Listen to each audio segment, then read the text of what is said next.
Watson, had you been relating the history of this early adventure of mine, would, I suggest, have felt little need to embellish the facts. I had foiled the plot upon the Queen, the purpose of which shall shortly be revealed to you. And I believed that the conspirators had flown. Imagine then my amazement when Colonel and Mrs. Turnbull, as I shall continue to call them, arrived unexpectedly and in a most friendly fashion at my aunt's house. And imagine, if you can, my horror when, as they were on the point of departure, their carriage was suddenly blown to smithereens by a device placed beneath it. The Koh-i-Noor, then. That exquisite, priceless jewel that once formed the eye of the peacock in the ancient peacock throne of Delhi. A jewel which has passed into Julip Singh's safekeeping from his father and a stone of epic significance to the Sikhs. Do you think he'd like to see it returned to India? I dare say he'd like to. He probably thinks the Queen has about as much right to the Koh-i-Noor as he has to Windsor Castle, but I doubt that he was directly involved in the plot. Well, was he? No. He just wanted to see it again, to hold it again. But when he'd done and give it back, I was to swap it for the one faked up by Greasley. There you are. Didn't I tell you that man was a glass cutter? Doctor, my foot. You were to swap it? I'm a dab at sleight of hand, dearie. My old man could have palmed the crown jewels. He was the amazing Marvello. Good heavens. I remember seeing him. 14 pigeons up one sleeve. And the parakeet under his hat. Dr. Sarma. Yes. If you don't mind. Oh, I'm sorry. Now, tell me, however were you and the Koh-i-Noor diamond to be returned from palace life to the outside world? Simple. I'll just go for a walk in the park one day. She's always doing it. Wanders off. One lady in waiting. Make sure it's old Lady Jane. You can leave her miles behind. I'll slip off. I'm picked up by old Turnbull, who's brought Her Majesty down from Preston in the coach and propped her under a tree. She comes to, a bit giddy, don't remember much. Everyone thinks she's just had another nasty turn and no one any the wiser. Anyway, it wouldn't matter much if they were. How much were they paying you for this? I was to get a pension of 50 quid a year for life. From the government. From our government? Well, that's what they said. I didn't know they was criminals. This professor came from the Prime Minister, see? Moriarty. No.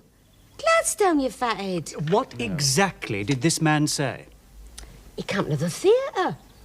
And he said as how he'd never seen no one more like the Queen than me. When I'm all got up as Her Majesty, that is. And if I'd impersonate her for a couple of days and swap the diamond, I might very well be saving her life, that's what. But how? Well, I don't know. Go and ask blooming Gladstone.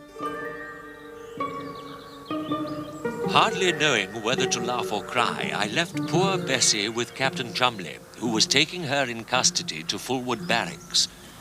She seemed still to cling to the idea that she had acted unselfishly on behalf of Her Majesty's government.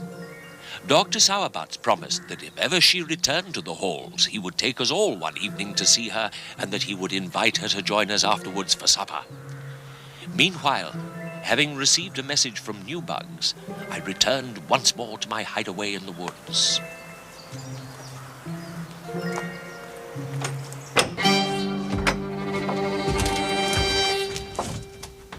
Ah, Mr. Greasley. Step inside, if you'd be so kind. Or you can leave me to close the door. Hello, Master Sherlock. Well, well, well. What a day it is for renewing old acquaintances. It was you, not Newbugs, who sent the message. A penny to some village brat. I'd have willingly have paid double. It was you who tried to kill the Colonel. Acting on orders. He was expendable, you see? Not very successful, were you? Nobody's perfect. Now, outside. Where are we going? Wait and see. Now walk. I assume it was the Indians who commissioned the recovery of the Koh-i-Noor. As a matter of fact, The idea was Mr. Willoughby's. As I suspected. Freddie Willoughby, alias Ranjit. And how do you know that? The initials FW on his ring. An arthritic finger joint. I assume he was unable to pull the ring off and unwilling to have it cut off. Gift from his father, no doubt. And what do you know of Mr. Freddie Willoughby? Oh, English parents. Father, a district officer in the Indian Civil Service. Freddie was brought up in India, fanatically anti-British. Out to revenge himself on Britain because his father was, as he thought, unfairly dismissed and disgraced. He'd go to any lengths to embarrass the Crown. How in heaven's name do you come by such information? By regular and careful reading of the Illustrated London News.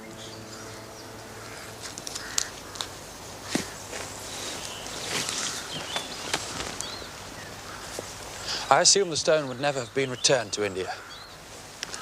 Well, let's just say once the professor got his hands on it. Who knows?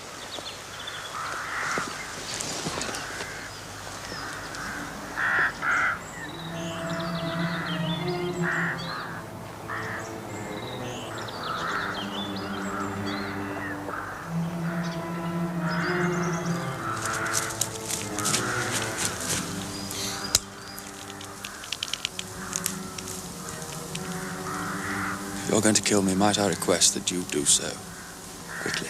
That's a very melodramatic thing for a lad like you to come out with. Anyway, we have the strictest instructions. Alas, the professor doesn't want you killed. He already tried to kill me once. Tried to. The gas. There was a perfectly obvious way out of that. You mean the chimney, but we damn near didn't make it. Then we gave you credit for a quicker intelligence and more skill at chimney climbing than you possess. So, what are you going to do?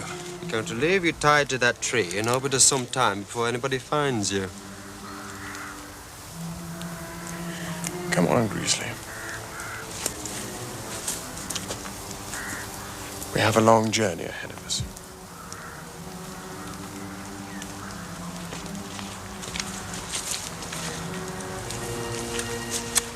Goodbye, Sherlock. We may meet again, if you're lucky. I warn you, I'm usually very lucky.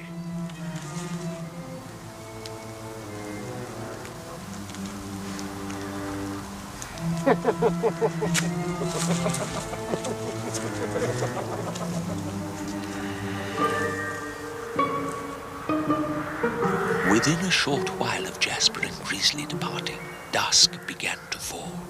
And soon, as I had expected, I heard the sound of someone approaching. For Jasper and Greasley had overlooked the fact that I numbered among my friends an indefatigable poacher, and they had unwittingly allowed me to lead them to the very crossroads of new bugs' rabbiting routes.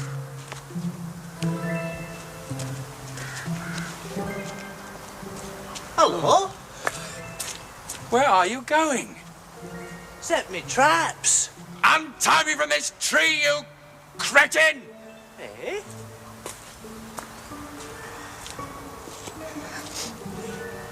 How'd you come to be tied to tree then, eh? You did have get yourself in some scrapes.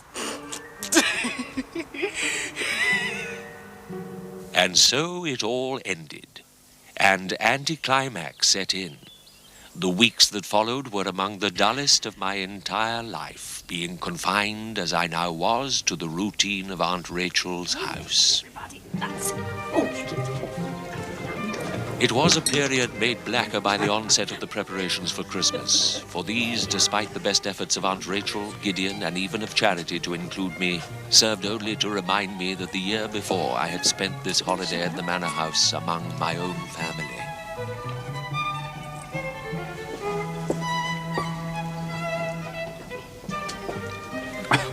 There was, however, to be one more surprise.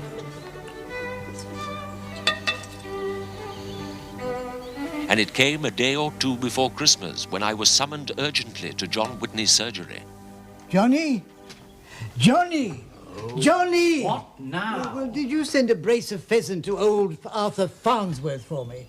Yes. Oh. As usual. Well, I hope he remembers to send me Stilton. He forgot last year, you know. Well, what did you do? Write and ask for your pheasant back? No, do you think I should have done? Oh, honestly, George, Christmas is a time for giving. Well, that's exactly what I'm saying. He didn't give me anything. It's the first time he's missed in over 20 years. Well, I suppose his memory's going. Still, as you've already sent his pheasant, I suppose we'll have to give him the benefit of the doubt. Charlotte, my dear, you know the thing I hate most about this time of the year? What, Uncle George? It's having to write all these deuce Christmas letters. I'm crippled with writer's cramp till the end of March. Perhaps you should adopt the modern practice and send a picture card. Never. Oh, I'd like to see my Aunt Lucy's face if I sent her a bit of pasteboard with a pen of the snow or a robin on it. No. No. She looks forward all year to her letter. Then you'll just have to suffer, won't you? Hmm? Oh, that must be Sherlock. Have you told him yet? Not yet. I'm going to do that now. I can't wait to see his face. What's wrong, John? I came as quickly as I could. Nothing's wrong, Sherlock. I just have some very exciting news. Oh, you spoiled it. You should have led him on a bit. Oh, be quiet, George. Christmas really does bring out the worst in Uncle George. Sherlock, on Thursday, February the 8th, we are commanded to Windsor. What? The Queen wishes to thank us personally. I say, how absolutely splendid. Isn't it? My Aunt Lucy in Lincolnshire will dine out on this for years. You've not told her. Of course I've told her. It's brought great distinction to us all. George, you're not supposed to do that. It's a matter of utmost secrecy. But it's only Aunt Lucy. She's family. I don't care what she is, George. I'm sorry. Oh, come on, John. Aunt Lucy's over 90. She won't tell anyone if we ask her not to. Say, John, I've had an idea. I'll think of some excuse for Aunt Rachel, and we'll spend a day or two in London, just the four of us. 6. 6? The Queen wishes to thank Catchin, Chumley and Newbugs as well. Yes, and Sherlock, I hold you responsible for that young man's appearance and behaviour.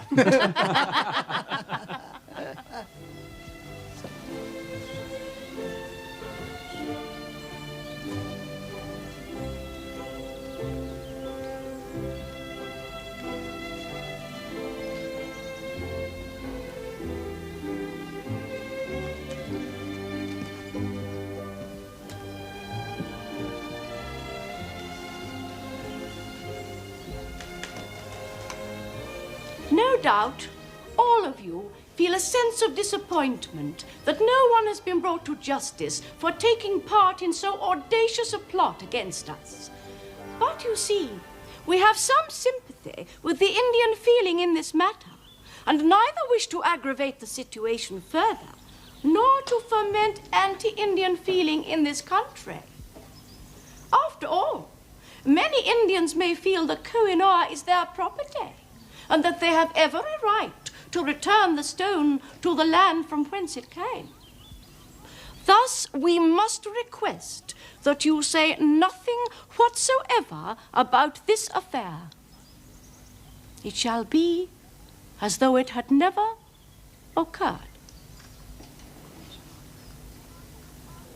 You wish to ask us a question, Mr. Holmes? No, ma'am. That is charmingly polite, but patently untrue. We shall therefore take it upon ourselves to inform you that we have, with the greatest reluctance, accepted the resignation of our Munshi, and that he is at this very moment on his way home to India. Thank you, ma'am. Now, I am sure you would wish to see what all this has been about. There, the Koh-i-Noor diamond. The Mountain of Light. How aptly named. It is exquisite. You know, I have heard said that it was badly cut by the Dutchman Voorsanger. That it should have been brilliant cut rather than rose. Is that so? Well, I'd never heard that. That is one opinion, Dr. Sowerbutts. Now, to our thanks. You, Captain Chumley, we have had one occasion to thank before, though you were but a lieutenant then. It is very comforting to know that our army can still attract such men as you. Thank you, ma'am. It is always a privilege to serve. For you, Mr. Holmes, this gift. It is not the Koh-i-Noor, you understand, but we are assured the emerald is real, and it is cut, we trust, to your entire satisfaction. I shall treasure it always, ma'am. You, Dr. Whitney, we intend to appoint physician in ordinary to the royal household. We trust you will be able to come to London shortly. Oh, indeed, ma'am. I am deeply honoured. We hope, Mrs. Whitney, that you will not find London too noisome and oppressive after the peace and tranquillity of your Lancashire fells. Not in the least, ma'am. I am always only too happy to be wherever my husband is. How well we understand. It was so once with us. Dr. Sowerbutts, you, we feel sure, will appreciate this chronometer. It was for many years in the possession of our uncle, King William IV. This is most generous. Do you know, when I was a young sergeant lieutenant, we used to sing a song in praise of your uncle. Our king is a true British sailor, we used to sing. Sailor Billy, we called him then. Oh, I say. Oh, this is absolutely beautiful, my dear. Oh, I'm sorry, Mum. I meant to say... No. Do not apologize, Doctor. This is a purely informal occasion, and there are few enough people left to call me my dear. Now, Mr. Newbugs, what are we going to do about you? Begging your pardon, ma'am, his correct name is Bugglesworth. Newton Q. Bugglesworth. Oh, why the devil didn't he say so before? May we ask, Mr. Bugglesworth, what does the Q stand for? Nothing too particular, ma'am. Well, it's just as my ma thought it were a very pretty letter. And so it is, Mr. Bugglesworth. And so it is. That picture seems to fascinate you, Mr. Bugglesworth. It is our late husband's favourite greyhound, painted by Sir Edwin Landseer. It is a treasured possession. I likes dogs. Mr. Bugglesworth's knowledge of dogs and his skill in identifying their tracks was a major element in the uncovering of the plot against you, ma'am. He is a master of country law and is truly at home only in the outdoors, where his skills, I venture to submit, are unmatched. My dear Mr. Holmes, you have most subtly and generously suggested a way out of our quandary concerning Mr. Bugglesworth. Mr. Bugglesworth, would you like to work on our estates at Balmoral? You might, in time, become a gamekeeper. Oh, well, I reckon that'd be pretty grand. Oh, but I doubt me dad'd like it. He don't like them gamekeepers. Oh, then we shall have to persuade your dad of the good sense of our proposal. Shall we not?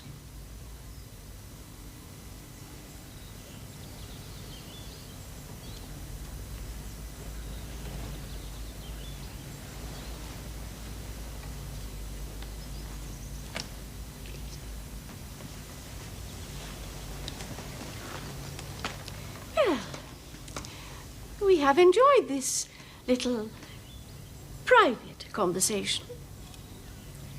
You know, the great lesson we have learned from this whole affair is that we must no longer be such a recluse.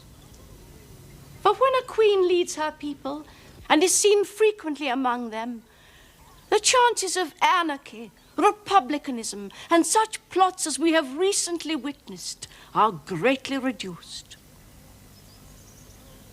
We owe a great debt to you all. But especially to you, Mr. Holmes, for you have proved skillful, resourceful, and modest. We particularly hope that you will always retain your natural modesty. For it is, you know, a vital adjunct to your other qualities. Believe me, Ma'am, I shall do my very best.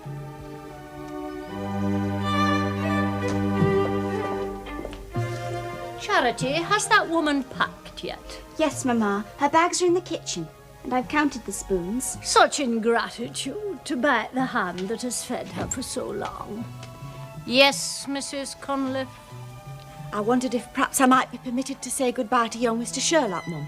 Very well, but kindly be brief. Your departure's upsetting the routine of the entire household. Charity, you and I will check the linen cupboard. Yes, Mamma.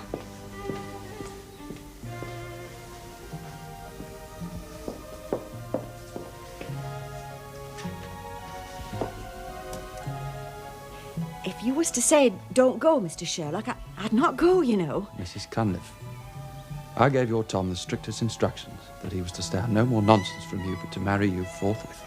You'll always be welcome at our little house in London. I know, Mrs. Cunliffe, or Mrs. Hudson, as I suppose I must now get used to calling you. What is your address to be? 221 Baker Street, Marylebone, sir. Well, we may very well meet there one day. I do hope so. Goodbye, sir.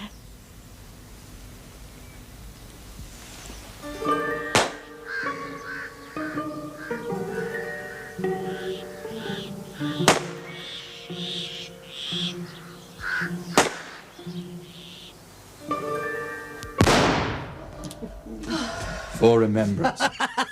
Bravo, young'un. A nice, quiet picnic in the woods, he said. Oh, I wish you'd never given him that pistol, Uncle George. Well, I wouldn't have done had I known it was still working. It's an old hair trigger, and I was very fond of that. You might have kept it till after we'd left. It's funny to think that tomorrow you'll be gone. I had a letter from Newbugs, by the way. The first he ever worked. Worked? Yes, you know, worked. W-I-R-T. I think he meant writ. How's Balmoral suiting him? Oh, he adores it. He's found a new Eidolon mentor in John Brown. What time do you go in the morning, John? Oh, early. You and I will see him off together, young'un? If you get rid of that cold, that is. Don't worry. What's the new house like? It's very pleasant. And very handy for the British Museum. Good. What will you do, Sherlock? Oh, well, there are so many possibilities at the moment, you see. University, perhaps, eventually. Or I may even work with Uncle Gideon for a while. Will you not go back to school? I may. My plans are all very uncertain at the moment. I understand from John you had another letter from Biarritz last week. From your parents? No. They're still travelling. It was from Grandmama, actually. And that, you see, is why my plans must remain uncertain. I probably shan't stay with Aunt Rachel for very much longer. You see, when my parents return to Paris, they'll no doubt send for me. They may even return to England. Well, look, old chap, I hope you'll always think of Charlotte and I as your friends. Of course. You've only to let us know if you need us. Yes, I know. Promise. Of course, Charlotte. Of course. Well, don't you worry your head about him, Charlotte, my dear. We'll be all right, you mark my words, eh, young'un?